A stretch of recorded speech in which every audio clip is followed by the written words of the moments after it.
Today on Animal Fact Files, we're discussing slender snout crocodiles. Originally, these reptiles were classified as true crocodiles, and they had this classification for nearly 200 years. However, genetic testing revealed these crocodilians aren't quite the same as true crocodiles, so they've been reclassified. It's now believed the slender snout crocodile is more closely related to the dwarf crocodiles of Africa. One feature that sets slender snout crocodiles apart from true crocodiles are the scales along their back. Most crocodiles have only 2 rows of thickened back scales, but slender snout crocodiles have up to 4. There's even more to the slender snout crocodile's taxonomy. Until the turn of the century, it was believed these reptiles that range across the rainforest belt of Central and West Africa comprised only a single species. Today, they're separated into 2 distinct species. This is big because it not only means a new crocodilian species has been named and detailed for the first time in over 80 years. It also means that the tiny population of this animal is even smaller than originally anticipated. While their population overall is the same, it's now split between 2 species, meaning each species has far fewer numbers. In fact, these are not only some of the least known crocodilians alive today, they're also some of the most endangered. Slender snout crocodiles are listed as critically endangered to extinction. They face threats such as poaching, in which their meat is sold for food and their hide is sold for leather making. Another concern is competition for fish. Slender snout crocodiles eat a lot of fish. But humans also hunt these same fish, so more humans living in their range means more competition for food.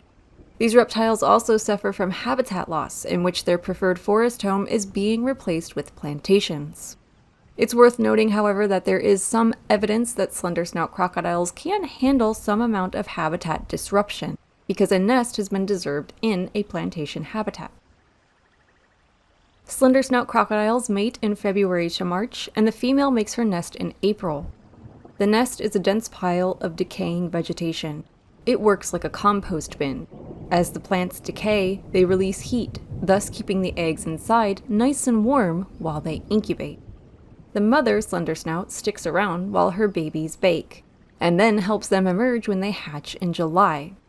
The young crocodilians hang out with their mother until they're large enough to take care of themselves.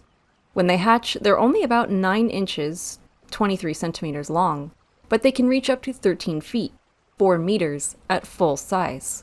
Although these massive individuals are few and far between. Most slender snout crocodiles average about 10 feet, 3 meters long as adults. This crocodilian's special snout gives it the appearance of a gharial, another type of crocodilian found throughout India and Nepal. In fact, some sources actually list the slender snout crocodile as the African gharial. These groups, however, are not closely related. When a slender snout crocodile closes its mouth, teeth on both its upper and lower jaws are visible. These are used for grabbing and holding prey. Their long snout is well designed for reaching into small crevices where tasty fish may be hiding. Slender snout crocodiles also eat invertebrates and small amphibians, such as frogs, especially when young. They opportunistically eat mammals as well, such as rodents, or even small ungulates who may venture too near the water's edge. Slender snout crocodiles live in densely vegetated waterways. They are most often found along forested rivers, but they also do occur in lakes. Slender snout crocodiles living in lakes may appear more uniformly colored when compared to the blotchy patterns seen in forest-dwelling individuals. They all, however, have a dark olive-toned back and pale yellow belly.